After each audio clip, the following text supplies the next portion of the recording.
Welcome back to the Footy Talk Show, which is basically a part two. We've done our 20 to 11. So the bottom half of the table. Now it is the top half of the table. Introductions again, just for people, because obviously the one before has gone up the day before. So tonight, as we're recording, and the next one will be up on Friday evening. So we have AGN Football here. How are you, Adam? You okay, mate? Yeah, good. Thanks, Jamie. How you doing? Yeah, I'm very, very well. So, people, we have already spoken. This is just the part two. We're doing it in clips rather than just one big podcast. So, it's a bit easier for people because otherwise, it's a lot to dissect all at once. So, shall we get. So, like I've just touched on, people, this is now 10th to 1st. Yeah. And as you are listening, remember to hit that three punch combination. So, bam, bam, bam, by liking, subscribing, and commenting down below. I'll give you 5 seconds to quickly do that, and make sure you turn that notification bell on for your boy. So 5, 4, 3, 2, 1. Let's get straight into it. In 10th position, I'm going to put my phone here so I can see it at the same time. Oh, I've just clicked something else on the keyboard. So in 10th position, I have Fulham. I have Fulham in 10th position, which you had in 11th, if I'm correct. Was it 11th? Yeah. Yeah, that's I right. have Fulham in 10th. I think they've made they've had some shrewd bit of business. Some really, really good business. I think they've had, especially with Emil Smith Rowe. I think he's going to hit the ground running like he has done in pre-season. He has scored 2 goals in 2 games in pre-season. And they're a good side, Fulham. They're a very, very good side. They always finish around mid-table. And I think with the signings they've had, not just Smith Rowe, they've had a few signings, let's not get too far into that, but they have had a shrewd bit of business. And I do think they're going to have a relatively good season. They've got a great manager in Marco Silva. That's correct, Marco Silva. Yeah.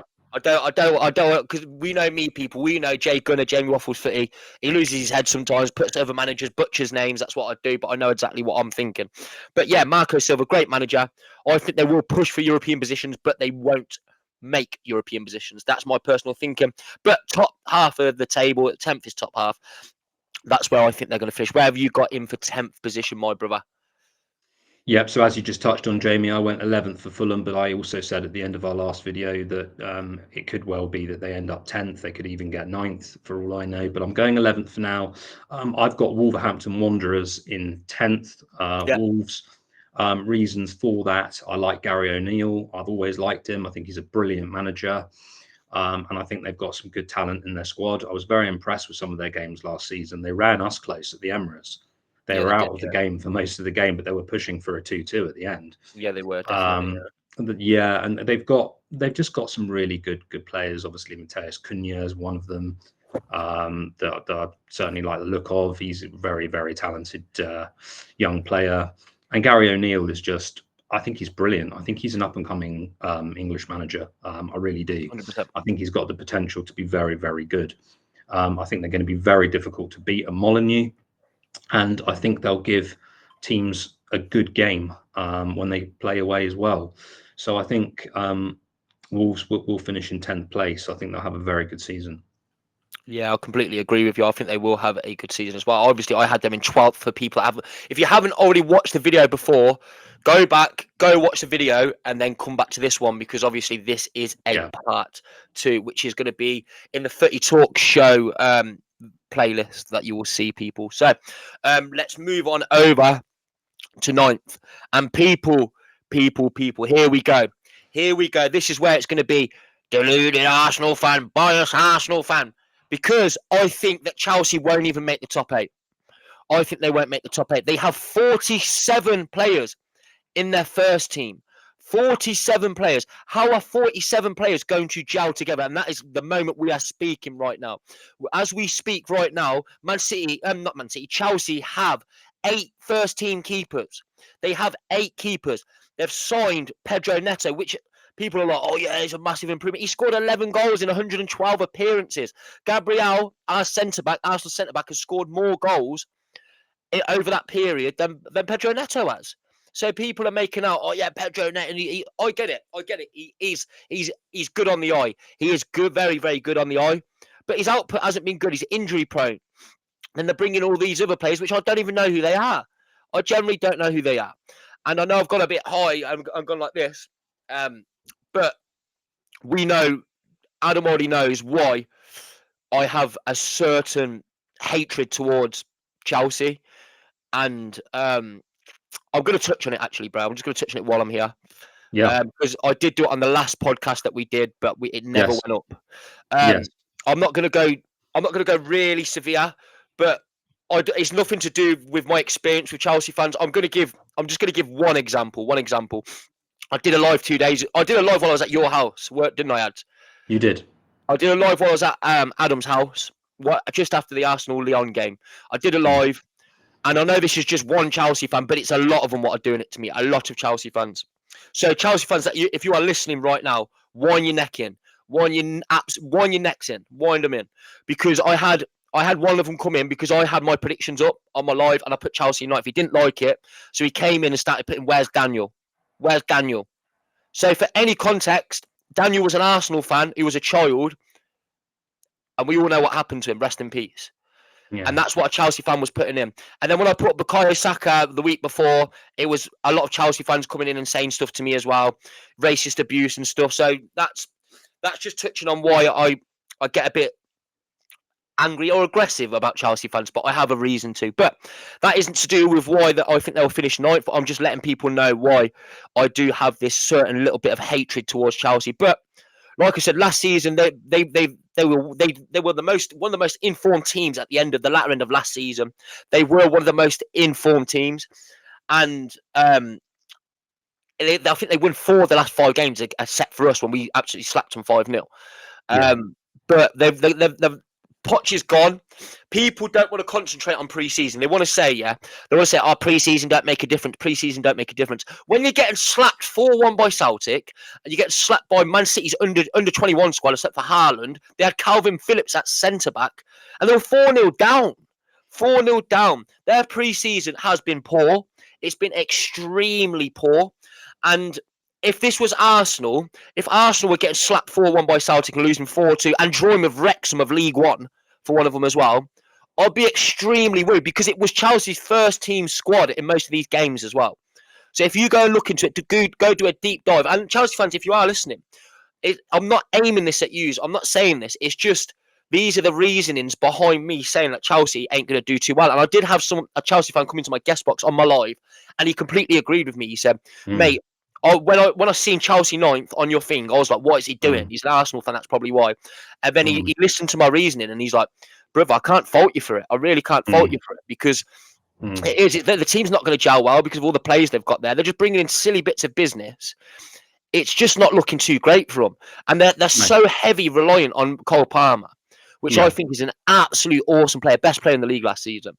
Yes. They're just so heavily reliant. Oh, well, I'm going to ask you a question, Ads. All these signings, they've spent 270 million euros up to this point, and over the past, since Todd Boehly's come in, over the whole of the Premier League era, the whole 33 years of Premier League football, Todd Boehly, it has spent £1.3 billion, he has spent the 9th most out of all that's including the whole of the Premier League era. The whole of the Premier League era, he's already up to 9th. They have spent only 700 million less than Arsenal have in the whole Premier League era since Todd Boehly's come in. Yeah. Since he has come in. And then I want to ask you, where have they improved in the summer? Where have they improved? They haven't. So, Jamie, you make a number of fantastic points, and I can only hope to elaborate on some of the ones you've made. Todd Boehly, I'm sorry, Chelsea fans, I think most of you would agree with me anyway, knows nothing about football. If you look at his transfer policies since he's been the owner of the club, and there's been joke videos out there, memes, jokes about him copying other clubs, namely Arsenal, actually going in for the exact same players. If you remember rightly, the Mudryk, and then they also came out. Sorry, but he also come out and said that they're using Arsenal as a template. They literally said it, that they're using Arsenal as a template. Carry on. And that's the thing, isn't it? I mean, he can't think for himself. He's not a football man. He doesn't understand the game. As you rightly pointed out, 47 players is a massively, massively overinflated squad. Now, Arsenal have 26. Yeah, well, that just shows you everything, doesn't it? I mean, Arsenal have a compact core group who are Man going to City play have lots of 28. games. City have 28. Chelsea with their 47. Do you say 46 or 47? 47, you said, They've didn't got you? 47, so they've got 19 Yeah. more players than Man City in their first team, and then 21 more players than Arsenal do in the first team. It's a mess, Jamie. It's a complete mess, and I, and I'm sure Chelsea fans would delight in clipping this if they do somehow do well, but they won't. I completely agree with you. I also, as you know from our last podcast, put them in 9th, and actually I think arguably they could do worse than that. They've not got a clue. They've taken a manager out of Leicester, similar to what they did with Potter. They took Potter from Brighton, said go on, harvest our young talent. They had the perfect person in Maurizio Pochettino, who had turned a corner with the club. He had turned a corner. Somehow he got them European football from where they were earlier in that season. They looked like a complete shambles. For me, I'm going to make another bold call. Enzo Maresca will be fired before the end of the season. I'm telling you that now. They will sack him before the end of the season. Because again, it's a copycat move. Oh, he worked under Pep. So what? It doesn't matter that he worked under Pep. And it's a similar mold to Arsenal as well. With obviously we took Arteta, but he was Pep's, everybody says Pep's understudy and all of that. But Arteta had a lot more, in my opinion, a lot more time with Pep, a lot more pedigree as a coach. Anyway, he was a leader. He was Arsenal captain in the 14-15 season. This is the thing. When you're making these moves in whether it be transfers, whether it be the running of the club, whether it be who you hire in sporting director positions, the whole thing has to be gelled together. And Chelsea don't have that. They've got a manager that comprehensively just doesn't understand football and how it works. He's this American guy. His whole aim, I believe, was to get them into the Super League. He's still after the Super League idea, which is an absolute nonsense, considering that got voted down. In the 21, I think it was the 2021 season, that got voted down. And they've just not got a clue. They've got some good players. I mean, it's a mess with Gallagher. Is Gallagher going to Atleti or is he not? They've got their best player, as you say, Cole Palmer, who single-handedly saved them last season. If he doesn't hit the ground running, they're in serious trouble. I do want to elaborate as well, bro. Yeah, I do think if they do loan a lot of these players out like they normally do, if they go back down to like a 30 to 35 man squad, and Victor Osimhen looks like he literally is signing for them, and Joao Felix is signing from too, I do think they will improve and they could push for a 5th to 6th, but I don't see no more than that. I really don't. No. I don't, and I'll talk about other managers later in this podcast that I don't rate, but I haven't seen enough from Maresca. Let's not forget that Leicester were pulled down at the end of the Championship season. They were nailed on to finish way ahead of the rest of the teams in first. And actually, at the end of the season, as we said in the last podcast, Jamie, the one that hadn't, we didn't put out there in the end, was actually Leicester were stuttering at the end of the season. They were. They were capitulating. They That's stuttered. what they were doing. They were well far ahead. And then all of a sudden, teams were overtaken. I think Ipswich went first, and then Leeds went first. It was just they could have walked the league like well before that. It's a massive gamble, and it's not one that's going to pay off for me. I think I can see him losing his job. If you imagine it, 3 months in, and they've only won like 1 or 2 games, which is not beyond the realms of possibility. I know Chelsea fans will scoff and say you're an Arsenal fan, you're an idiot. But, actually, really, are you looking at your club, Chelsea fans, and thinking... Halfway through last season, they were 12th in the league. 12th in the league. Are you really looking at your club and thinking, my club, my ownership know what they're doing? They've basically put all their eggs in the youth basket, and it hasn't worked. Nope. They've spent all this money on loads of different players who are not Premier League pedigree at this point. No. You see that with Nicholas Jackson. Actually, he was improving. He was one of them that actually improved towards the end of last season. He got better. But again, you can't do that. And they've basically all these long contracts. They put people on 10-year contracts, 8-year contracts. Palmer's just signed a new contract to 2033. 2033. I get it, Cole Palmer, yeah. But like, imagine just saying 3 years time. Imagine if he does his ACL, he's out for 9 months, then does it again, And it Yeah, does it again, do you know? Because it happens in football, man. So they've it given does. out a 10-year contract, yeah. Something happens to him and he has a severe leg break, yeah, like, and it Yeah. just doesn't recover. You're paying 10 years on that player. I think the maximum you give a player is 5 years. Exactly, because Gary Neville talked about this in one of his overlap videos that he does. Carragher and Roy Keane, and he said the problem you've got in modern day Premier League, you give a young lad 18, 19, 20, 21 even a massive contract. Where is the incentivization? Where do you incentivize that guy? Yeah, Somebody tell me, how do you incentivize someone that's on a you can't. 125 grand a week You contract can't. or something like Well, I'll that? give you an extra At a 30, young age? 40 grand. That's nothing. It's peanuts when you're getting that much money. Bonuses are of no interest to somebody who's Mm. put in that position. It doesn't matter, to be honest with you, unless you love the game, you don't care. You go to Yeah, exactly. training, you sit on the bench, you sit in the reserves, and to be quite frank, you just don't give a damn whether you play or not. And this is the Yeah. thing. If you want to incentivize a player, you give him a 3-year deal or something like that at the start. And in that second year, when he's coming up for renewal, he is going to work his absolute arse That's off off. to Yeah. make sure that he earns that new contract. You know what? He You know what also they're doing as well, lads. Yeah. The core. So like, just with our football club, Arsenal Football Club. Yeah, we've got. I know Smith Rowe's just left, but we did when we were in that rebuild stage. What Chelsea are at, we had a core of our youth players. So we Yeah. had Smith Rowe, we had Nketiah, we had Bukayo Saka.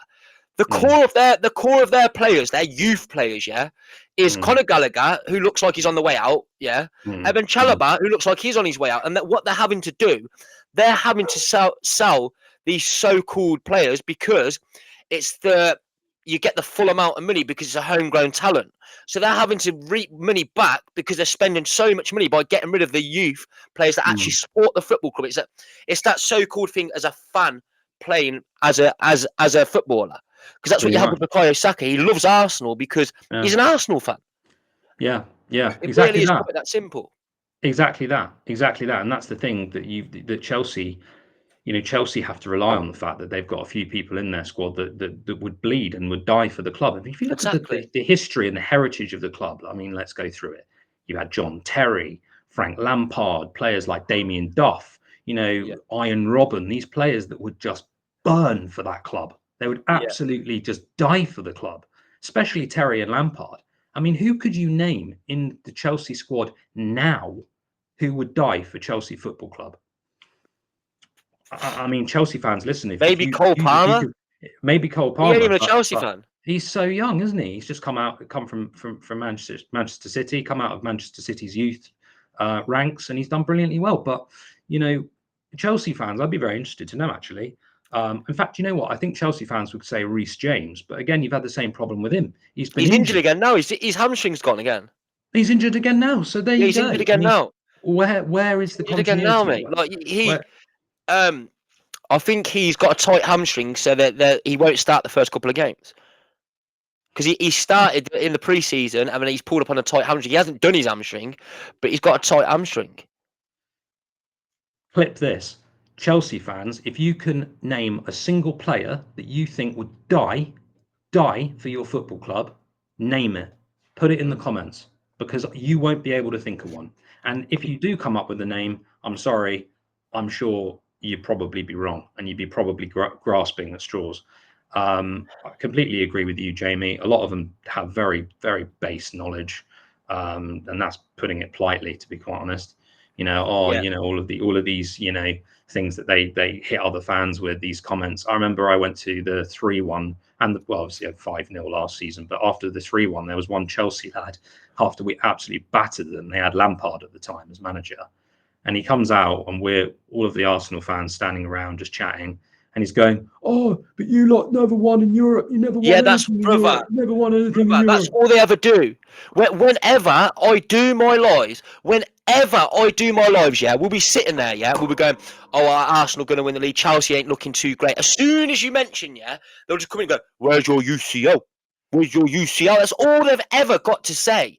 And like, I've heard it the first 50 million times, yeah. I've heard it the first 50 million times, yeah. Do you think that even makes an incy bit of difference, yeah? When we beat them last season 5-0, yeah, And then before the game, they were acting like, yeah, we're going to beat you. And then we absolutely slapped them, yeah? And then straight away afterwards, well, where's your UCL, though? This game don't matter because you ain't got a UCL. Shut up, man. Shut up. Stop living in the past. You always say to us Arsenal fans, oh, Invincibles, you're living in the past. Yous are in the past now. Let's focus here right now. Chelsea ain't going to win jack shit for the next 3 to 4 years at least. At least. Possibly even more, mate. They're 16-1 to be relegated. 16-1. And that's 16-1 with the bookies. That's madness, isn't it? And in turmoil, mate. And the same with Man City. But we'll get on over to Man City. Yeah, unless, and I'm sorry, again, Chelsea fans, speaking to you directly here, you know, unless you change your ownership, you're going to, it's rotten. It's rotten to the core. The whole model. Do you know what the worst things as well is, brother? So this Chelsea, I can't remember his name. This Chelsea bloke, Kemi, he's been going since the 70s. He come into my live as a guest. So I don't know if you're listening. I don't know if you're listening, mate, because I subscribe to his YouTube. He subscribed to mine. He said to me, yeah, he came into my guest box, and he goes to me, my son goes to games. He goes, I don't go to the games no more. And I'm like, why is that? And he goes, it's these young Chelsea fans. They're disgusting. That's what he told me. He goes, these young Chelsea fans, yeah, they've got no clue. He goes, I was going the 70s, the 80s. I watch my team no matter what, yeah. And he goes, all they do, they're just little kids just going, where's your Champions League? And they're just so like immature. Where like you've seen me on my lives, and I've been in there, yeah. And they come in and say something, and they'll go, "Oh, Arsenal just going to bottle it again." And I'll go, "All right, then get in the guest box. Let's have an intellectual football conversation." They don't want to do it because they're little 11, 12-year-old kids. That's what all these Chelsea fans are on TikTok. They're little 11, 12-year-old kids that don't know what the hell they're talking about. But all they hear is big people like, not me because I'm not massive, but people like just going, "Oh, Arsenal never win a UCL." Arsenal, and they think. People who are our age and older, yeah. So people who are 20s to 30s to 40s to 50s, yeah. We want to win a UCL. We care about Champions League, but it ain't the be all and end all. It's like we focus on the Premier League because that's at the end of the day, for any Chelsea fan that's listening to when you're saying where's your UCL and stuff, yeah. Where is your club situated and what league do you play in? You play in the English league, yeah? So why are you so infatuated with a European league, with a European cup? Why are you so infatuated? It's because in the league, you're a shite. That is why. It's completely that. If you just want to concentrate on a European league, fuck off to the European Super League. Piss off. Because I'm putting this out there. I'm sorry for some Chelsea fans that are okay. But I'm sick of these little Chelsea fans coming into my lives, being racist, saying like, where's Daniel? And stuff like that. I'm sick of it. Yeah, and no other fan base is doing it to me. No. I've got Tottenham fans in my lives, yeah, and I'm mates with them because their sound is anything. You've seen it, Adam. Have you seen it in my lives? You've seen it. And what fan base are they every single time? The racist comment, the stuff about like, where's Daniel? Anything about Arsenal. What fans are they, Adam? You've seen it. Tell me what fans they are. They're Chelsea fans. And every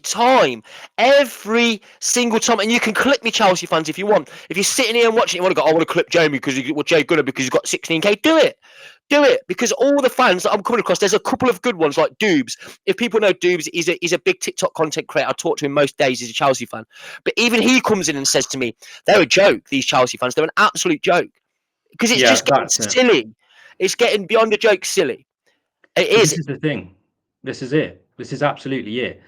With most fan bases, normally the saying you come out with is the minority ruin it for the majority. But with Chelsea, the majority ruins it for the minority. The minority. Yeah. So that's the thing. I can count on my hands, yeah. I have people, yeah. In my lives, yeah, I probably get. I'm not bragging. I'm just telling you. In my lives, I get anywhere from an hour and a half. I'll get anything from 8 to 14,000 in my lives. Yeah. So I'd have about. You've been in my lives many times, but I have hundreds in the live. So probably average about 120 to 130 at a time. Yeah. Yeah. And the ones that comment every fucking time, the ones that comment with the mad stuff, you know, like delusional Arsenal fan. No. I know that they say that's a little bit of bad. I get that. That's not too bad. But when you're constantly repeating it and you're not just actually having a football debate, and then you're coming into my lives and saying absolute madnesses, I'm not even going to repeat half the stuff I hear. And I look down and I click a profile and it's always a Chelsea fan. It's always is. It always is. It's not a minority, and people are gonna go, "Oh, it's just." It's not actually a minority no more. It's the No. majority of. It might just be TikTok based, but majority of these Chelsea fans on TikTok are an absolute disgrace. It's it's made me before I come onto TikTok. Yeah, I hated Tottenham fans because we're Arsenal. That's fair enough. Yeah, I didn't Yeah, really care about Chelsea. I didn't really care about them because they stay in their lane. I stay in my lane. It's one of them. And now I've built up a following. All I can say is, yeah, on that app, every time I see a Chelsea fan pop up on my live, I just want to block them instantly because I know what is coming next. Where Tottenham fans come in and they'll say, "Oh, delusional Arsenal fan," but they'll go, "Oh, but fair enough. That's what you think. That's your opinion." Whereas Chelsea fans, no. No, you don't get that with them. They'll just throw anything at you. They'll throw yeah, anything. They'll throw the kitchen sink yeah, at you just because. yeah, yeah. Right now, we think that Chelsea are finishing ninth. They'll abuse you. They'll troll you. They'll say whatever. And it's always a Chelsea fan that's doing it to me every single fucking time, every time. But let's move on over because you've seen it, bro, and I bet it's happened to you as well. Yeah, I have, and I think my overarching point is there are a lot of people in the fan base that shouldn't be attending football at all. They No, should be keeping well away from football. Football, is about, and this is something I say very regularly in my own lives. Football is about respect. We're both Arsenal fans, you and I, Jamie, and we're not immune to a bit of banter. We can do of that. course We not, like bro. it. In fact, we like a bit of banter. But once you cross the line and you're saying the sort of disgusting comments, the ones that you were mentioning earlier, just Is it true, the disgusting. comments, brother? Is it true? Of course, it's true. I've I've got all seen the it. screenshots on my phone, people. I've been It's on. mad. I've been on your lives. But anybody that's coming out with that sort of disgusting rhetoric has no place anywhere near a football ground or anywhere near football content.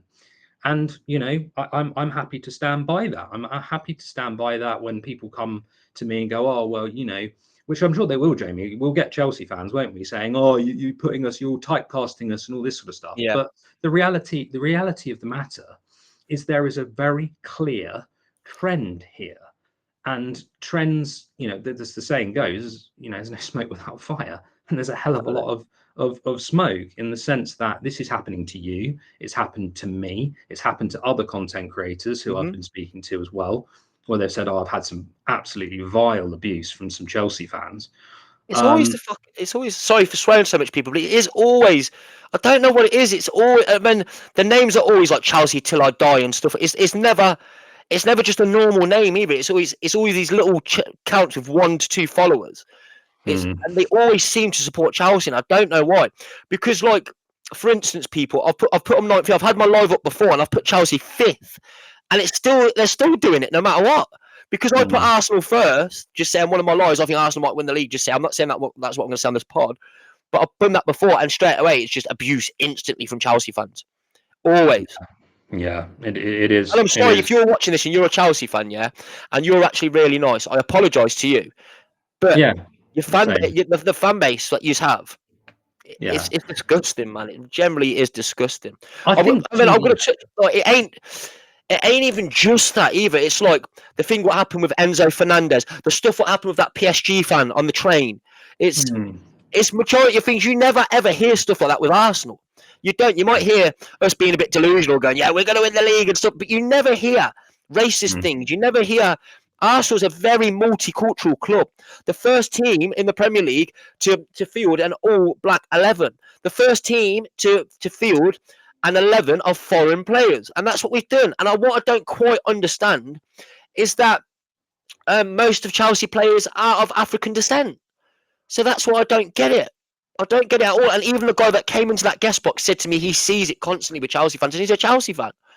He sees it constantly. And that was the point I was going to make, Jamie. I was going to say, I think there are a lot of Chelsea fans out there that actually, when they take a step back and they look at it on a holistic level, would actually say, "You guys are right." And it's terrible. And we've all encountered a load of different fans. I mean, goodness me, I've had PSG fans in lives. I've had somebody supporting Club Bruges and all sorts of different clubs, and and I think what I would say is the same as you. That for the Chelsea fans that don't subscribe and don't to that behaviour, and they are respectful and they're nice and they're happy to enter an intellectual debate, Yeah. to all of you, we don't aim this at you, but we do aim it at the people that are coming in and being abusive and coming up with all of this daft, disgusting rhetoric that has absolutely no Yeah. place in football or any sport or in society. So there we are. Yeah, and just one last example. You were there. You were in my live. You heard it. One of them was coming in going, "Where's your UCL? Where's this?" And then I was like, "All right, let's have an intellectual football debate." I brought him in, yeah, and basically, I said to him, "I said, all right, I probably know more about Chelsea than you do." And he goes, "No, you don't. No, you don't." I said, "Okay, let's see. When was Chelsea founded?"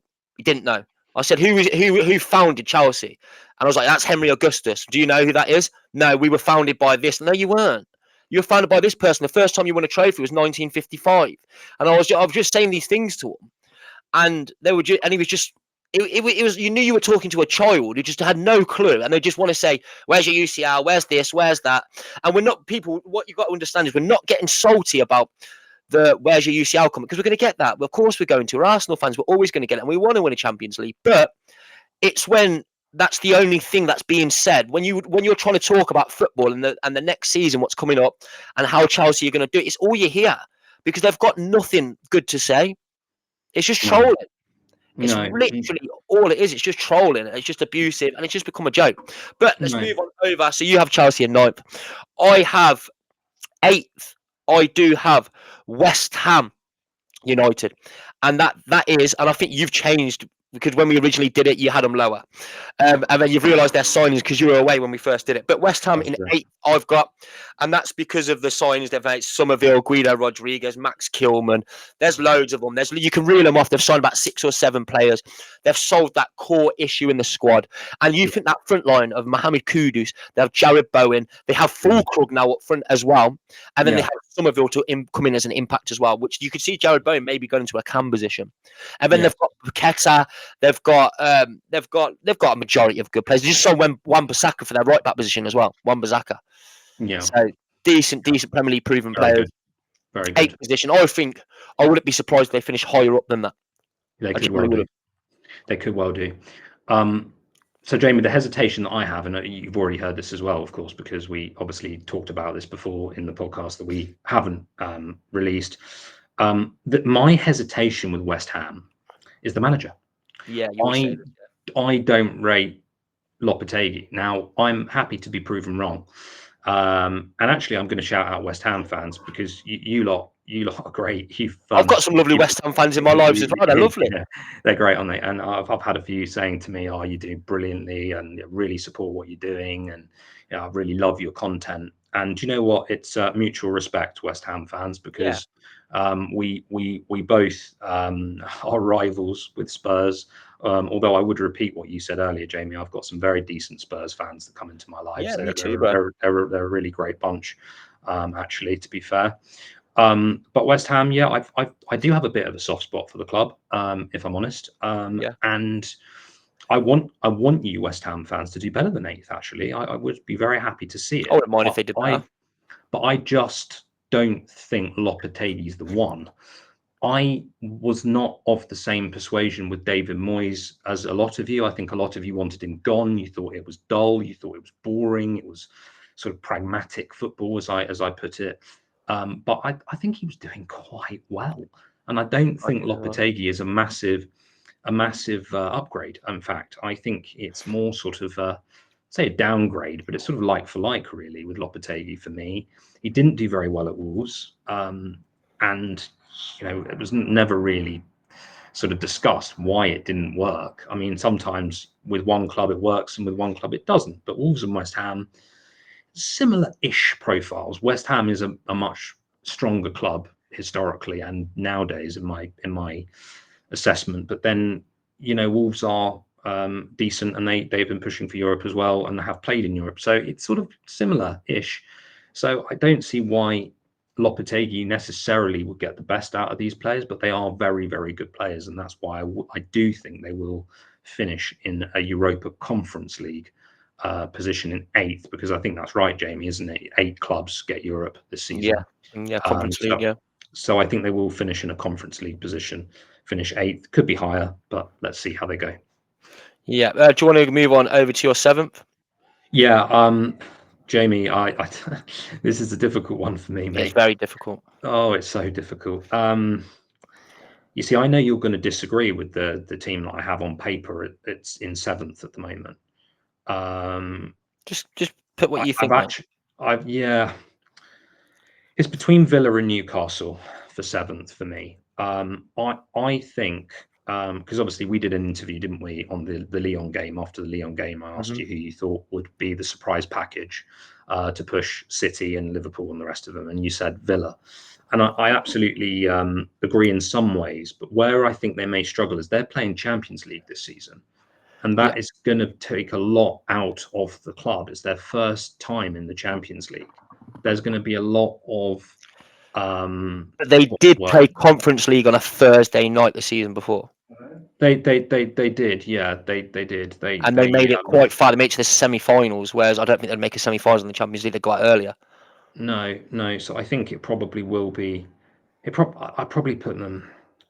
I If you probably put them put there, them. bro, you put them there. I'm just saying that they did play Conference League last season, and that's I'm we really. we know from playing in the Europa League, it's harder to play. Champions League's Yeah, obviously a harder competition, but I'm on playing the on a fence. Thursday night and playing on a Sunday is a lot harder work than playing on a Tuesday and a Saturday. Yeah, I'm on the fence. I'm on the fence. I think Yeah, really it's going to be a.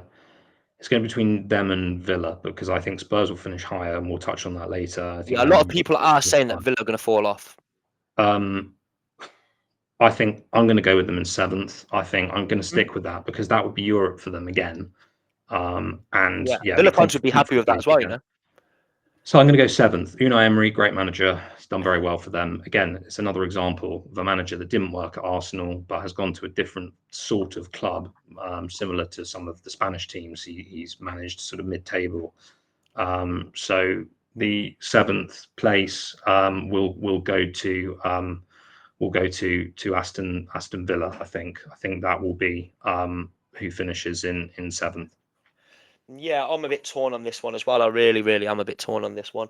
I'm looking at it. I'm saying because my phone's over there, I can see it on my phone. Yeah. Um, I don't think this is I don't think this is where they will finish because of. No, I'm not even going to put them there. I'm going to say 7th Manchester United, Okay. and I know that's Yeah. a big, big call, Hmm. but I think Newcastle will finish in front of Man United because Newcastle. You think last Right. season they were swamped with injuries, absolutely swamped. But I'll come on to Newcastle. Manchester United. They've had some really, really good signings. Lenny Yeah. Yoro was out for the first 3 months. We've seen how they did last season. They Yeah. finished 8th and won a cup. I think Ten Hag is a cup manager. That's what I Yeah. think he is. I think he's promptly good in cup competitions because they play a counter-attacking f- style of play, Yeah. aka with Rashford on that wing, and I think Yeah. they found out that's a Yeah. thing. They Yeah. have made some good signings, and they are. So it's hard. It is hard for me to say people, but yeah, I'm going to put Man United in 7th, and I do think they've made good signings before. What we thought were going to be good signings like Varane and Casemiro and stuff. They ain't turned out to be good signings. Yeah. So that's what I'm kind of thinking. They've just signed Matthijs de Ligt, and then they've signed Mazraoui. Mazraoui's all right. He's he's not a he's not going to win you a league at right back. Let's be honest. Got rid of No. Wan-Bissaka for 15 million. They've still got Anthony at the club. They've still got some deadwood they need to get out. They're in a rebuild process. But they Yes. could finish. Yeah, they could finish anywhere between 7th to 5th, I think. They So could. people can quote me on this, but like it is what it is. I do think that Newcastle will have a better season than they did last season. I think I'm still looking at it, but yeah, I'm going with Man United in 7th, bro. And then I'll move on over to my 6th, which will be Newcastle United because I'm already touching on that now. Which I think Yeah. they will have a better season. Like I've just been saying, they were injury ridden last season. They've got the same squad pretty much as the Yeah. They have. season before when they made top four. And then Hmm. remember, Tonali was out for they couldn't play for the whole season. He's back. Tonali, who's a great defensive midfielder, so he's back. They're meant to be getting in Guehi, like we've been Yeah. touched on the previous pod, which would be a massive acquisition for them. And they've Hmm. still got Bruno Guimaraes, they've still got Alexander Isak. Yeah. Yeah. They've got Yeah. some big hitters, man. They've got some big They hitters, do. big hitters. So I think they could even finish higher than that. I think that They could. Newcastle United could surprise a few people again this season. They But could. I've got them in 6th. I do have them in 6th. Yeah. Yeah, yeah, and I had them at in the same position. So they haven't been pushed around in the transfer market. We like the look of Isak. You know me, you know how much of a fan of his I was. I think he's a sort of Thierry Henry I love regen, him. really. I love him. He's absolutely unbelievable. He's got that sort of swagger about him, and he's sort of he's just unbelievable player. But they haven't been bullied. They've said, do you know what? We want 150 mil for him. Or Yeah, you're getting exactly right, nowhere bro. when you're getting nowhere near him unless you pay that money. And of course, nobody was going to pay that money. Bruno Guimaraes, yeah, they've still got him. Obviously, Great player, baller. Trippier right back. See Nick Pope in goal. They've got nice staple players that do a really good job for them. And I think, as you rightly said, Newcastle could be higher than 6th. They could even finish in the top 4 again. I hesitate slightly to put them in the top 4 because I think a number of other teams have strengthened significantly. And I think, as far as I'm aware, are Newcastle playing Europe? I think they might Newcastle ain't in play. Europe now. Are they not? Oh, okay. So that's interesting. So if all their focus is going to be on the Exactly, league, it's on the league. That's what this is literally what I'm saying, bro. I think they might. Think they might be higher than. In fact, I think they might be higher than 6th as well, but it's just Yeah, people. The reason, yeah. it's such a What strong what league. what happens is here, yeah. So me and Adam, we sit here, yeah. We all know me. I'm open to talk about any club and put them wherever I think I'm going to put them. And people are going to say, if we put, say Newcastle 5th and Tottenham 6th and Chelsea 9th, all the comments are just going to be bias Arsenal fans. So we can't put what we realistically think. That's the problem. That's the problem because people don't like opinions. They don't like other people to have opinions. But what are you thinking then? You still thinking they're 6th? I mean, I'm just checking if they're in Europe. That's why I've got my phone out. if they've not got I'm literally checking European right now, bro. football, then I would have them. Newcastle 7th missed out on European football because Chelsea finished Yeah, in 6th in the Premier League. They will take the Conference League spot to Man United because Man United Man won the United FA Cup. Yeah, so I think. And to touch on what you said earlier as well, 8th place must not get. It's 7th gets Conference League, 5th and 6th get Europa League, and then the rest get Champions League. So 8th place doesn't get you European football. Okay, all right. Well, I'm going 6th then. I think Newcastle finished 6th. Now, let me make it very, very clear. They could finish a lot higher than that. Yeah, I would put them between 4 and 6. I don't know exactly so where would they I as finish, well. but for the I'd go from purposes of this 3rd to 6th. 3rd till 6th, yeah. I mean, and look, Anywhere in between that. yeah, for the purposes of this video, I need to stick my neck out and make a prediction. So I'm going to make a prediction. I'm going to say 6th. Yeah. But the reality is they could be anywhere between, as you say, even as high as 3rd. I don't disagree with you there. So they could go very well. It depends how they start. It depends if they bring in any other acquisitions or they let anybody go. I'll go 6th for now. 6th, yeah. Right, do you want me to start off with 5th or do you want to go with your 5th? I think it's the same club.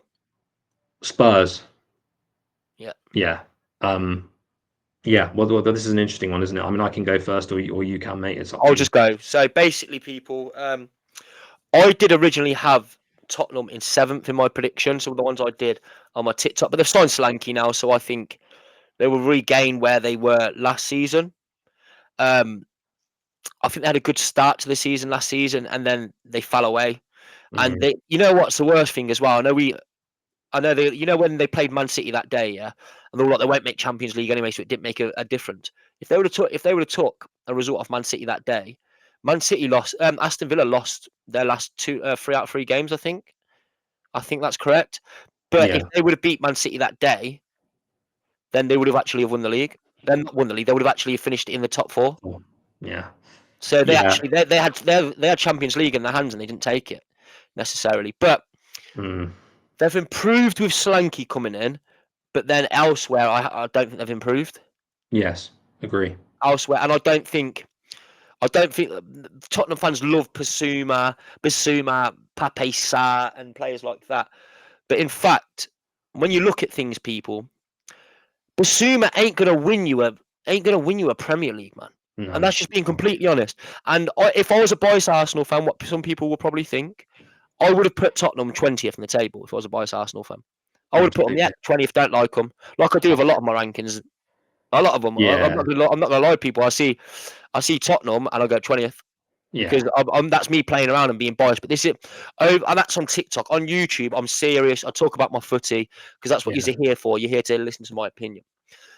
Yes. Tottenham 5th, and I think that's a good season from. I think they could finish anywhere from 3rd to 8th again. It can be it can go either way. I do think that Ange I like him as a manager as well. That's the one thing I do. I mean, I do have this a little bit. As mad as this sounds, before everything Tottenham, I was always biased towards it and just put 20th. I can't stand them. I've got a little tiny bit of respect for Tottenham now because, and I'm going to touch on this, people. Like I said in my lives, and that Tottenham fans come in and they're not abusive. They're not abusive in the slightest. They're like, oh, Romero should be an over Saliba. They're just saying their opinions, and I laugh at them about it. But like, one of my mates on there, I don't know if people know him, his name's Spursky, and he's a top lad, big Tottenham fan. He goes to all the games. Really, really nice lad. And you know what? He supports Tottenham, and it is what it is. We're adults, and I just like I'm saying, people, I do think that Tottenham could finish anywhere between 3rd to 8th, but they necessarily last season they finished 29 points behind Arsenal, and they haven't drastically improved. They've got Solanke in, which is an improvement, and Son can go over to that left wing position like he used to, but Son's getting a bit more past it now. Kulusevski ain't pulling up no trees. Richarlison ain't pulling up no trees. Cario's a good player. Van de Ven's a good player. Udogie, he's all right. He's decent for a left back, but Pedro Porro's all right as well. But they just leak goals as well. They do leak goals, let's be honest, because they say they play this high line. And I'm not just saying this to out you Tottenham fans. Arsenal had the highest line on average last season in the league. Our defence was the highest line in the whole of over 38 games in the Premier League last season. Arsenal had the highest line. And that's what your celebratory thing is. The thing is, Tottenham fans, And I'm not sitting here slagging you off in the slightest because Adam, I don't know if you're noticing by the tone of my voice and the way I'm talking. I hate Chelsea more than Tottenham now. And I can't There's a little bit of softness there towards Spurs. Yeah, normally you've known me for a while now, and I'm a lot more malice and a lot more like Tottenham are shit, like that kind of thing. But just because of these few little Tottenham fans that have actually been all right, I'm leaning more towards that maybe not. Like I do have a hatred from because they're obviously but like I'm saying, they're defensively. I still like they're saying Romero as well. I don't think Romero is going to win you a league. I don't think Udogie wins you a league. I don't think Pedro Porro is defensively capable enough to win you a league. Output-wise, going forward, he is. But then like Pape Sarr, Basuma, even, I'm going to put it out there, even James Maddison. I know we love Madders, but Odegaard, De Bruyne, all these other, like Foden, all these, they're another level to Maddison. They are. And then Tottenham fans don't want to see it, and they want to put Maddison on this pedestal. The second half last season, he was poor. And he's just not. I know I'm from Coventry. I support Arsenal, but I support Coventry City as well. I've got friends that grew up with James Maddison. I've got friends who I'm not going to name drop, but they went to school with him. They're mates with him. So I've watched him coming through at Coventry. And he's a great player, don't get me wrong. But he's never going to be world class. He's never going to hit them heights like Odegaard and stuff. Adam, am I saying what I'm saying correctly? They have some good players, but they don't have a core of great players. Yeah, no, my opinion on Spurs is very similar to yours. The only thing I would add to it is that Ange plays a certain style and he doesn't have a plan B. And a number of pundits have commented on that at the end of last season and said, Ange is in the Premier League. You cannot play a high line every game. I mean, you saw what Chelsea did to them when they lost 2 players. Romero is a very rash player. He makes very rash tackles. He's an angry player, but not in a good way. He doesn't bring the best out of him. It brings the worst out of him, and he gets himself sent off quite regularly. So I don't rate Romero. Do you know what I noticed as well with them? So their last pre-season game, they conceded from 2 corners. How many corners did we score against them last season? Well, it was two, wasn't it? Two of the three That's goals. two. And then the game before, we scored a corner as well, I think. Deflection, Corners, yeah, from a corner, yeah. yeah, not directly from, you get what I'm saying, but from corners, they're quite poor.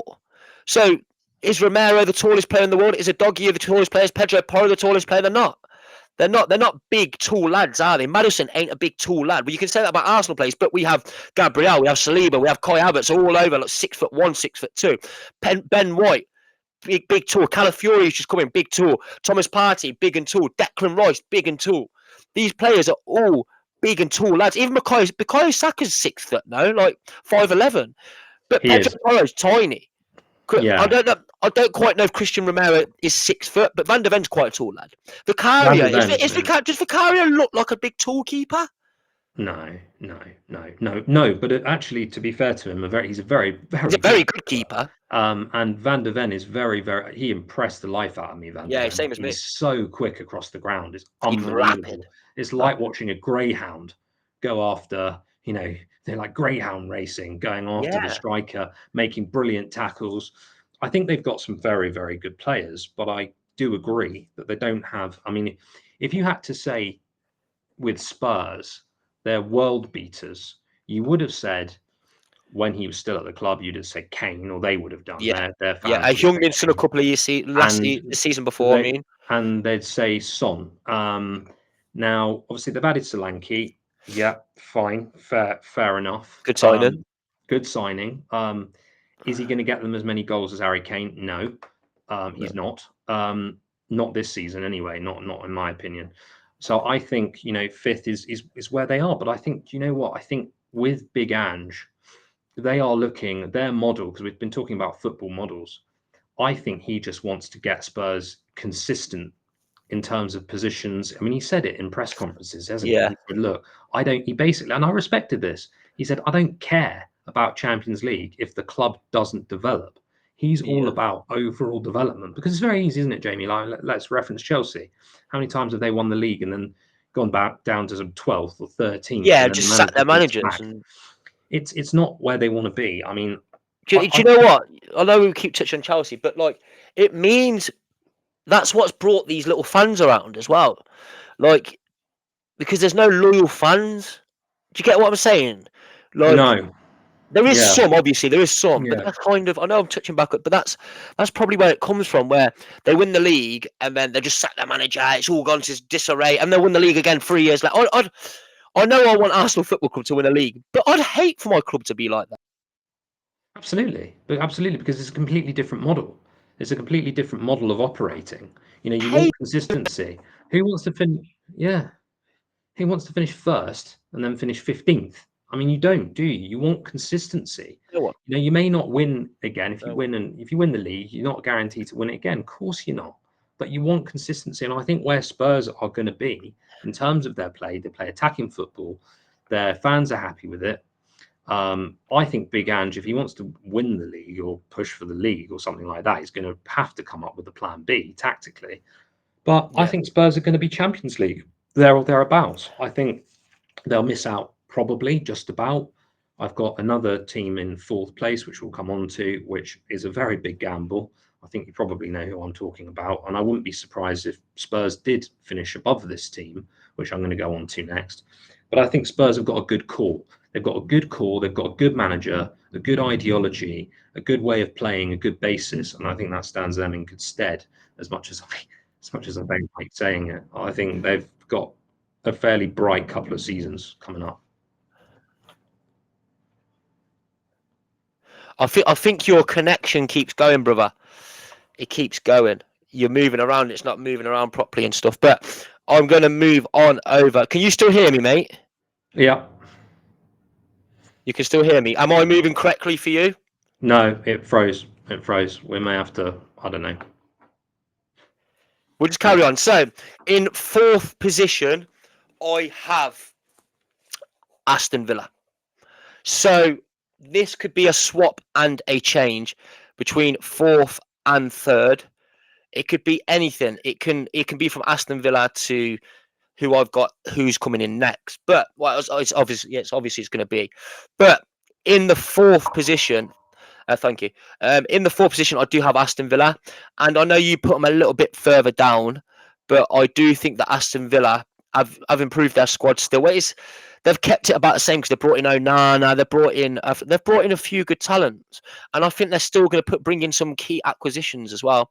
So I do think that Aston Villa will. I think they're here to stay. I generally think they're here to stay, and I think people who are going, but like they're gonna fall off a little bit because of Europa League, like kind of like what you touched on, Conference League, yeah, being in that Conference League and playing in the likes of Russia on a Thursday evening and going to you don't get that in the Champions League. It's predominantly Spanish, Italians. It's we do you do get a little bit here and there, but you're playing against the bigger clubs of Europe. Whereas in them ones there, you're traveling 11, 12 hours, and then you're playing on Sunday. By the time you get back, it's Friday morning. You've got a game in 2 days. You get 1 day break, and they made the semi-final, and that's where they started to fall downhill a bit, and they nearly didn't make Champions League. But that was playing on a Thursday. And I don't expect them to go too far in the Champions League. So I think that they will finish fourth. I think they're here to stay, and I think it's going to take a good team to take them off that pedestal of that Champions League football. But that's just how I'm feeling. But it could go the other way, where they could fall down the table because of Champions League football. But I don't think they will. Because look what us. You could say that about us. Oh, we played Champions League for the first time last season in years, and we still went down to the last game of the season and nearly won the league. True. So what do you think, brother? What's your fourth? Yeah, but I mean, my personal opinion is Arsenal are of a different pedigree, in that we should be up there every single season. We should be up there, and this is what I was saying in the time when we were in the COVID phase and we were finishing 8th and 9th and whatever. Actually, no, it was 8th, wasn't it? It was consecutive 8th place finishes. I said, this is not where we should be. Whereas I think Aston Villa being up there initially was a bit of a surprise. Obviously, they'd just come off the back of Gerrard, who didn't do very much for them, to be honest. He was, Emery has been the catalyst for that club flying upwards, and they need to hold on to him for dear life, because what he's doing at that club is sensational. Yes, they've got some great players. They've got, the likes of Douglas Luiz and Ollie Watkins and Emi Martinez. Douglas Luiz has left. Has he gone? Oh, unlucky. Unlucky. That's why they brought in Onana. Oh yeah, of course, yeah. Okay, well, unlucky Villa fans. He was good anyway. But yeah, you still got the likes of Emi Martinez. You got Ollie Watkins. You've got Leon Bailey. He's still there, isn't he? Yeah. Yeah, Moussa Diaby's left as well. Yeah. Okay, so there's a little bit of transition there, but I think I'm not disagreeing with you. They could be a lot higher than I predicted them. I mean, yeah, that's the thing. Really, this, as you said, Jamie, this is a complete punt in the dark from us, because it's such a competitive league, and that is why it's so different from the likes of Liga and La Liga. Because if Real Madrid are playing home against Girona or a lesser club, I mean, actually Girona did very well last season, but anyway, let's leave that out. Don't start saying Bologna now, bro. Yeah, I was going to say Real Madrid against Alaves or something. Real Madrid are going to win the game, aren't they? And that's going to happen. It doesn't matter whether they win 1-0 or 4-0. It's still 3 points. Whereas in the Premier League, every game, I expect every single game this season pretty much to be a very competitive affair. Okay, you're going to see red cards. You're going to see game-changing moments. You're going to see all of I think this is going to be the most competitive Premier League season we've seen in a long time. A long time, I think. It will be. It certainly will be. And this is a proper. You look at every single team what's in there. Yeah, think of all them teams we've spoke about. They're all Premier League teams. All of them. Apart from Ipswich, all of them. I'd say. Apart from Ipswich, I'd say they're a sort of championship. Yeah, but I mean, like historically, maybe like Bournemouth, maybe not. But like all kind of like the big hitters, apart from Leeds, maybe. Do you know what I mean? Like when you look at you go, this is a proper Premier League season. It is a proper Premier League season, and this is what I said because somebody was asking me about this when we were at the Arsenal-Lyon game, not off camera. Someone was saying, how do you see it? And I said, well, it's going to be the most competitive league that we've seen in a very, very long time, and I expect every game to be competitive. Obviously, you've got Leicester against Spurs. On the first game, you've got Ipswich versus Liverpool. Yeah, I think Liverpool. Yeah, the first game's tomorrow night. Man United versus Fulham at 8:00. United, Fulham, and I suppose that leads me directly on to my next point. Goodness me, I made a real. Have you said United yet? Well, this is where I'm going. I am making a really, really, really bold prediction, and I'm sorry, everyone. I'm right. This is a bold prediction after how they did last season. I've got Manchester United to finish in fourth. Now, I need to explain my reasons for this because I need to. A lot of Man United fans do think with their signs that they will. I mean, So yours in a bold prediction, bro. Mine's more of a bold prediction than putting them in seventh. Maybe, but I think you've got more credit in the bank in the sense that they finished eighth and they really, really struggled last season. I've had a few clashes with some United fans on TikTok who've been saying, "Oh, why did you rate Lenny Yoro so low on the signings?" I said, "Well, look, he's out for 4 months, isn't he? So, he's not going to play."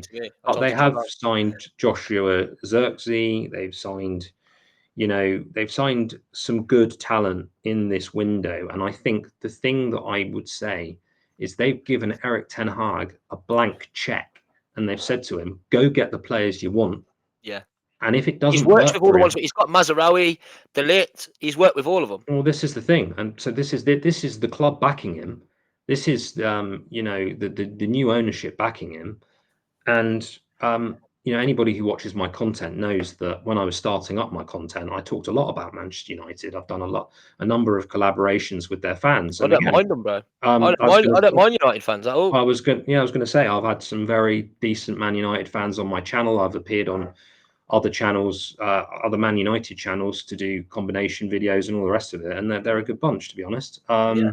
So I would say I would say they'll finish fourth, but I think that's because they have to. I think if they finish lower, Ten Hag will be given the boot because he has to be. He's basically been backed. He said at the end of last season, I think he'll be gone by December. You could well be right. Because basically he said at the end of last season, after that FA Cup game, I need to be backed. I haven't had my players this season. It's a rebuilding job. So they've said, go on then. They may as well have just. They did have a lot of injuries last season, a lot. And you know what? Who's their physio? Their head physio? It's not Arsenal, ex-Arsenal physio, is it? Or... You know who we had all the? Is it Lewington or whatever his name is? Was it Lewington? Is it? I think so. Yeah. It is Gary Lewington. I think his name is. Isn't it? Gary Lewington. You know where we had loads and loads of injuries the season before. Yeah, with Saliba, and everyone knows at Arsenal. Yeah. I'm just checking now quickly. We do have a lot of injuries. Until last season, we had so many injuries. So many injuries. I'm just trying to search it now. Yeah, it's Man United. I've landed Arsenal head physio Jordan Rees as they look to further strengthen. They've got another Arsenal physio in as well. Jordan Rees has joined. He joined on the 31st of May. So they've took another Arsenal physio. Well, this is the thing. I mean, again, it's another club, and United fans have said this to me. They've said, we're looking at Arsenal, and again, we are looking at the Arsenal blueprint. The difference for them is I think their new ownership do understand football. I think Ineos, although United fans would say to me, well, the Glazers are still involved, but come on, Ineos are the new blood, aren't they? And Ineos are making the decisions, it seems. So, I think Ineos have backed Ten Hag. They've said, you've got a season to get it right. And if he doesn't get it right, if we find that Man United are in 10th or 11th or something stupid by December, he'll be silly like that. He'll be gone. He will be gone. The worst thing is, brother, I could see them having an okay season. I could see them having a poor season, and I could see them having a good season. I can't. Whereas, I don't have no certainties with them. Whether it's like Arsenal, Man City, I have a massive certainty. Whereas with Man United, I don't. I mean, let me make it clear, because I've got to be very clear on what I say here, because otherwise Arsenal fans will come at me for this. I have a soft spot for the old rivalry that we used to have nostalgia with Man United. Now, let me explain this clearly. That doesn't mean I'm saying I like Man United, although they've got some very decent fans in their fan base, in fairness to them. Honest fans that enjoy the football. They're a good bunch. There's a guy who I work with, a guy called United Talks. He's a good lad as well. And, this is the thing. I miss the days of Keane versus Vieira. Why? Because it was an honest rivalry. Whereas the rivalry that we have with Man City, and I know we'll touch on this later in the podcast, for me, Manchester City have completely Well, whatever you want to say, they've manipulated the league and they've been dishonest. In my opinion, it looks very likely that they've done a fair bit wrong. I mean, nothing's proven yet. We haven't had it confirmed, so I can't say that in terms of any 100% certainty. But come on, they're being questioned for 115 financial fair play charges. One thing I'd say about Man United is they've always gone about their business fairly. They've not, they've not gone and sort of manipulated the rules or whatever. And I'd have much rather see a rivalry with them than I would a rivalry with Man City. I'll be honest with you. I'm speaking my mind when I say I'm sick. I'm sick. I'm sick of them. I'm sick of Man City, not because they're brilliant, and they are brilliant. They've got a brilliant squad. They've got a brilliant manager, but I don't honestly believe that it's a fair rivalry. The way they've gone about it since they were taken over. I'm sorry, I used to watch football in the days where it was Darius Vassell and Joey Barton, and Yeah, they had a completely different pedigree of players, for goodness sake. They had Robbie Fowler up front. He was good. But you could say that all came from. I know I keep calling back to Chelsea. That all came from Chelsea. It did. It all came from when Roman Abramovich came in. He came in the changed the landscape. He came in when we went invincible. Yeah, it changed the landscape of football. It did. And you're right. And you're right. Yeah, you're right. And the thing is, look, if they had all that money, let me just make this clear. If they had all that money and they had gone about things fairly, like, to be fair to Newcastle, they've got billions, and they've not, since they got that money, they haven't done anything wrong as far as I'm aware. They've been very maybe we should talk about Man City once we get to Man City. Yeah, sorry, I've rather deviated. I mean, it's okay. Really, so you've got in fourth. You've got Manchester United. I've got Man United in fourth. And I'm sorry to take you off topic. It's just because we're going to get to Man City at some point, and we can talk about Man City at some point. I would rather see them where City are, and I know United fans will love me for this. So United fans, give me some nice comments, eh? So would I, bro. I'm sorry for interrupting you, mate, but it's just. No, it was deviating. We can talk about that in a second. Yeah, because we're not going to be able to talk about Man City then. Yeah, that's it. So in third position, I have Liverpool. I think that Liverpool will finish third again, and people think they're going to fall off because of Arne Slot. I don't think so. I think even in pre-season they look quite capable. They haven't signed anyone yet. They've been let down by Zubamendi. They got rejected, like they told us Arsenal fans. Happened just, we got him, and they were singing the song that Zubi do. Where are you? Singing that and that. You know what I mean? But I don't mind Liverpool. We both know. We've talked about this many times. I don't mind Liverpool at all. They're right. Before these Southampton fans come along, Liverpool were the team I was like, I don't mind Liverpool at all. Don't mind them. I like Liverpool being towards the top. Yeah, they are a good bunch of fans, and they're, except for when they go, we're Scouse, not English. I don't like that part, but especially when the Euros was on. But I do like that football club. I think they'll finish third. I think if they bring in a couple of acquisitions, they can do well. Yeah. I don't think that it'll be the same as last season. They didn't really challenge for them. They were top for ages, yeah. Don't get me wrong, but once they played us and we beat them, they capitulated from there. Because if they beat us that day, they would have been 8 points in front of us. They would have been, yeah.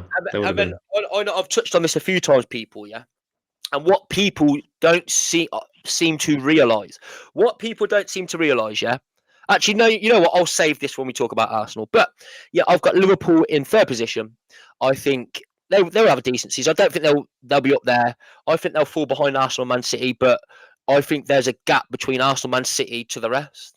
That's what I think there is, and that's just what I think. I'm going to say Liverpool in third. Snap, completely the same. I think Arne Slot, as you said, Arne Slot. I always do that on my live. Every legend, absolute legend. I'm going to miss him. I'm going to miss Jurgen. I liked Jurgen.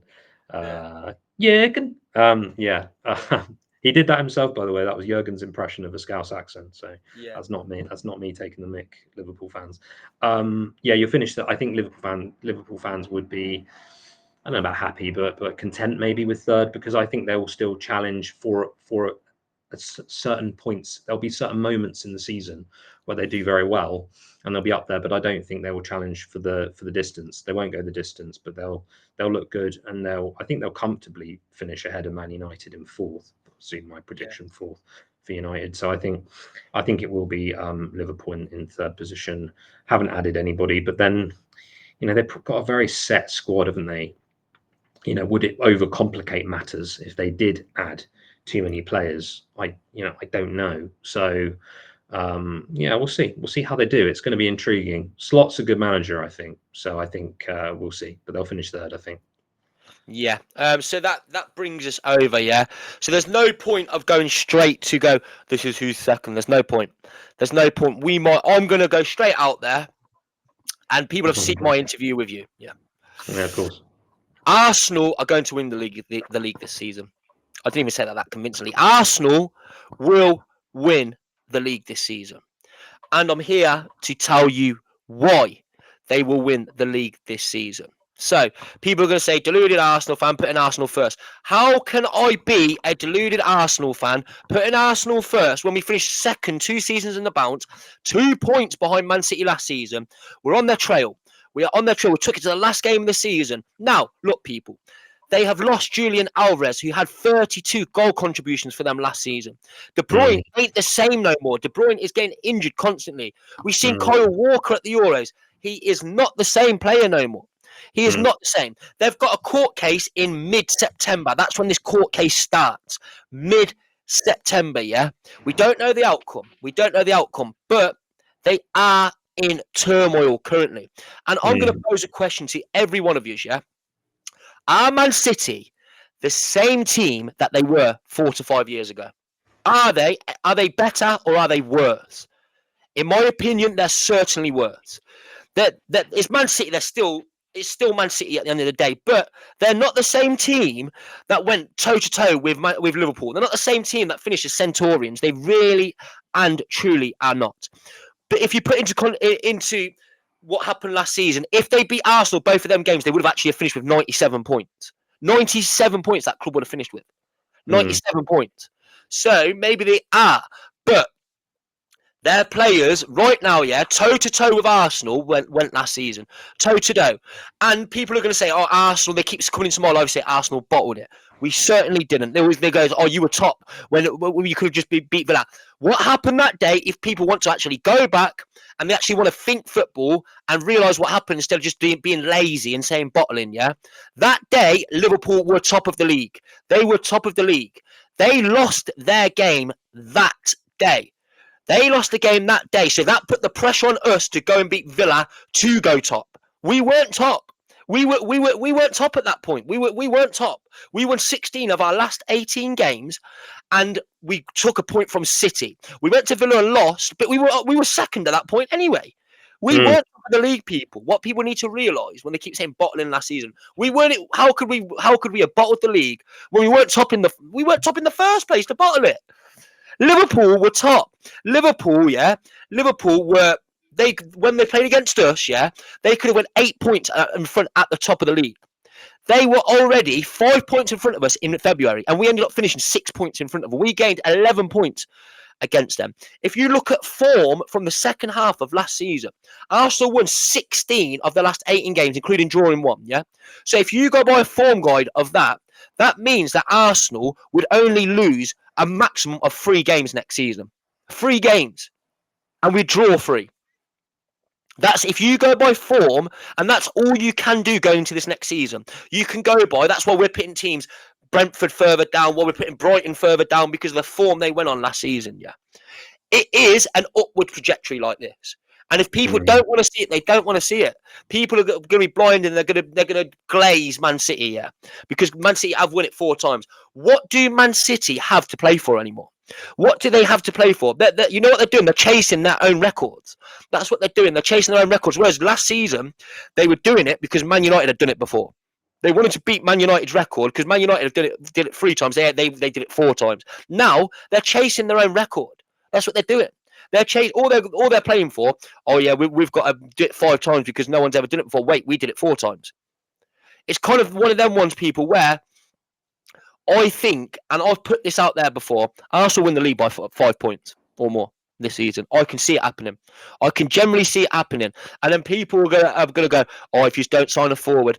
Kai Havertz had 16 goal contributions in his last 21 appearances as a centre forward for Arsenal. And we've got all these Arsenal fans who are going, oh, if we don't sign a striker, we've got no chance. No, no.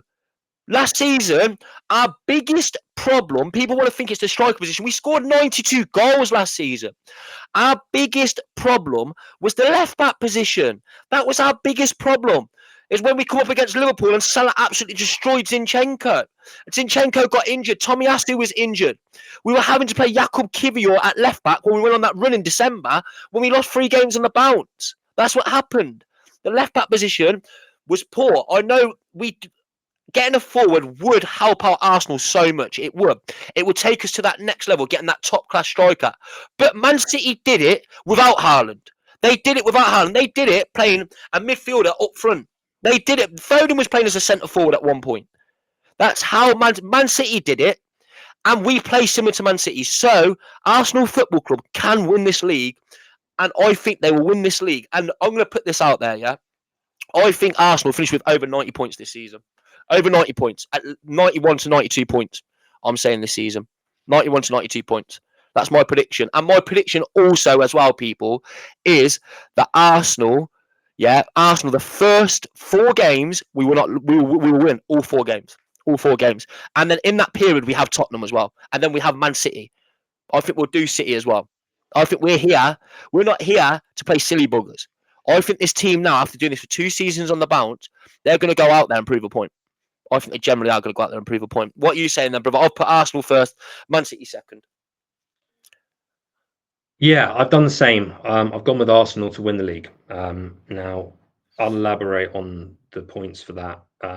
First of all, some of the points you made are exactly the same as the ones I'm going to make. So I won't be repetitive for the purpose of our faithful audience. I think City have been slowing down, as you said, the last few seasons.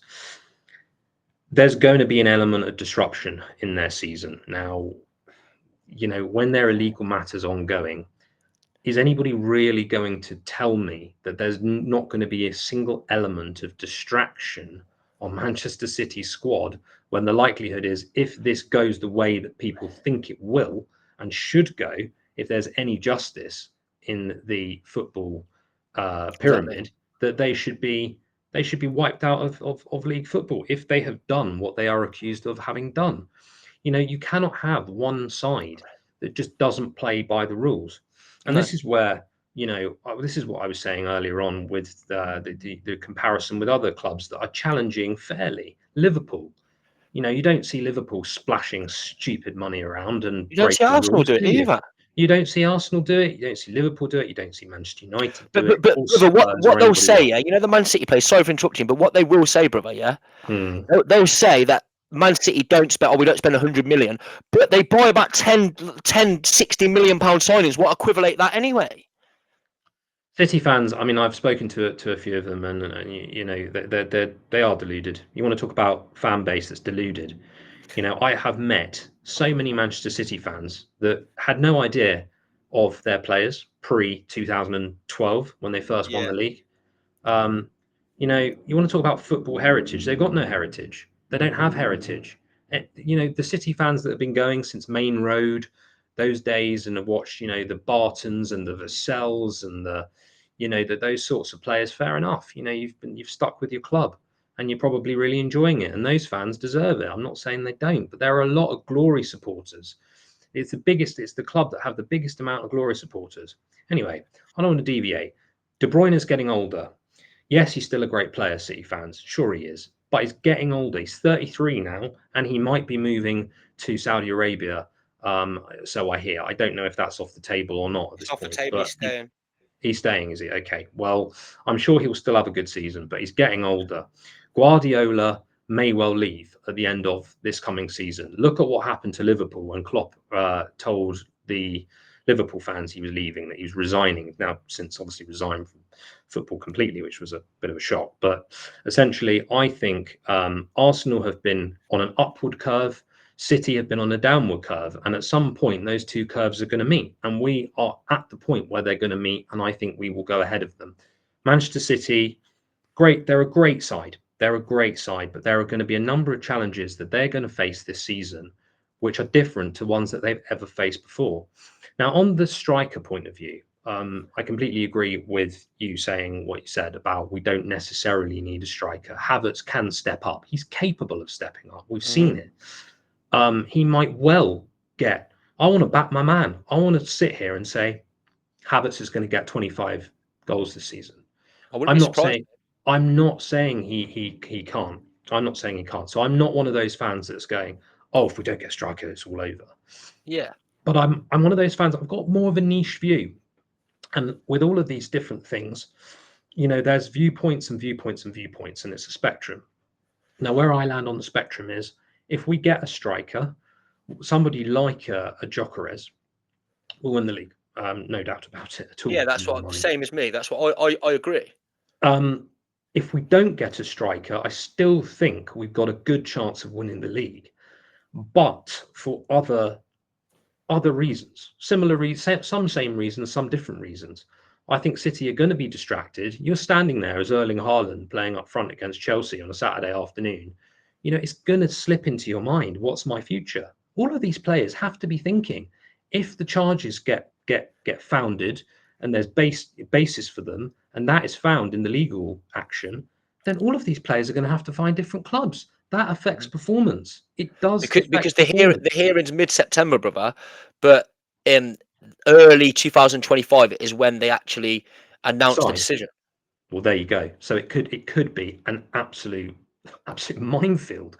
If you wake up in January and you get Sky Sports News on, and it says City charged with 105 of the 115 charges, they are in serious shit if that happens. And well, 30 of them, brother, are going to be definite guilties anyway, because 30 of them are because they haven't handed their books in. They've rejected to hand the books in, so they're guilty of doing that no matter what, ain't they? Justice has to prevail. They haven't handed them in, so that's 30 of their charges. 30. If people go look at it, go look. I could pull it up on my phone right now and show you all. If you just go Google it, 30 of Man City's charges is because the Premier League has asked for their books and they've rejected it 30 times. So that's 30 of the charges. Justice has to prevail. Justice has to prevail. Football. What is football about? We grew up watching football, watching these great games, watching, FA Cup. I remember when I was a young lad, I used to watch the early rounds of the FA Cup, and it was absolute magic watching a non-league side against a Prem side. It was magical. And these upsets, these cup sets, I used to watch on Channel 5. They used to do what is now known as the Europa League games. And I'd be watching, the likes of, Kilmarnock versus some other, the magic of football is that it's not a level playing field, no, but that everybody plays fairly within the means that they have got. Now, City haven't done that, and look, I'll stand by what I'm saying. And, I'm sure City fans will come out and go, you don't know what you're talking about. I do know what I'm talking about. I do. Because go read the charges, people. Yeah, they did. Well, as you just said, 30, they've already gone guilty. Yeah. What more do you want? What more has to be said to prove that they have not gone about this fairly? 30 is already dead cert because they've gone guilty. What more is to be said? Arsenal win the league. And if Arsenal win the league and City have those charges brought against them, whether they finish second or third, they're not going to go lower than third for me. City, they'll either be first, second, or third. But I think Arsenal win the league. I think we've got a proper side, the togetherness that Arteta's put together. And you touched on it. You go to the Emirates, every fan base is up on the concourse, and they've got everybody's represented. What Arteta's done is said we are together, but that's not just within the fan base, that's within the club, the players, the sporting directors, the kit man, the cafe, whatever it is. It's a properly well gelled unit, and I think what you're seeing is one club's doing this and one club is doing this. Exactly. It's pretty. I don't know how people ain't seen it, but they're not. They're not seeing it. And I'm sorry, anybody that points at you or myself and says that we're deluded needs to really take a step back and actually look at the factors that are in play here. And there are a number of factors that are in play. I think we've got a better defence than Manchester City.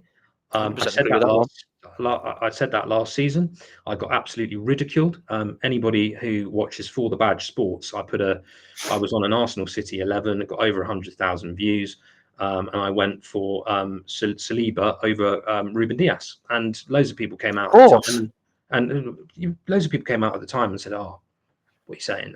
Ruben Diaz, come on, mate. Ruben Diaz." And then now they're all saying William Saliba. He was right.